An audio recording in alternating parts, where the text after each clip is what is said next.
Hello guys, আজ রাতে করেছিলাম আমরা ব্র্যান্ডেড কোম্পানির ফিস্টি। আর ফিস্টিতে ছিল না কোনো রকম মিষ্টি। আর আমাদের ফিস্টির মেনুতে কি কি থাকে চলো তাহলে শুরু থেকে শুরু করি।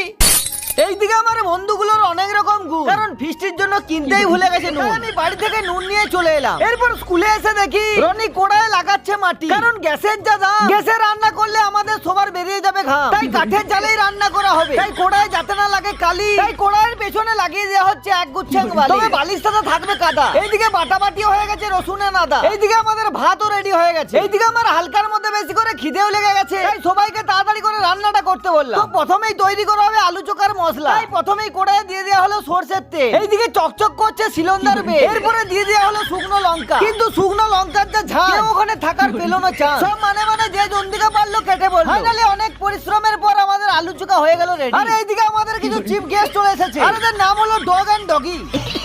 এইদিকে টিলাদা পেঁয়াজ কাটতে বসে গেছে। প্রথমে টিলাদা পেঁয়াজ কাটতে চাইছিল না, কারণ পেঁয়াজ কাটলে নাকি তার চোখে জল বেরিয়ে যায়। এরপর আমি টিলাদাকে বললাম বিয়েটা করো, তারপর পেঁয়াজ না কাটলেও তোমার চোখে জল বেরিয়ে যাবে।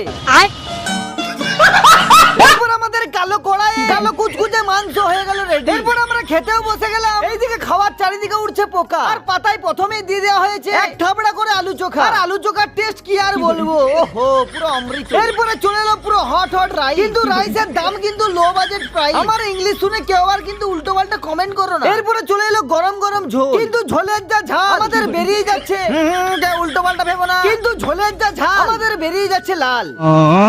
আর এই হচ্ছে আমাদের গোলাবাড়ির নয় পখন্ডার কষা মাংস। যে খাবে একবার সে খেতে চাইবে বারবার। আমরা এখন খাবার খাই। তোমরা এখন চ্যানেলটিকে সাবস্ক্রাইব এন্ড ফলো করে দাও। আর কারা কারা এরকম ভাবে ফিস্টি করো অবশ্যই কমেন্ট বক্সে জানিও। চলো টাটা।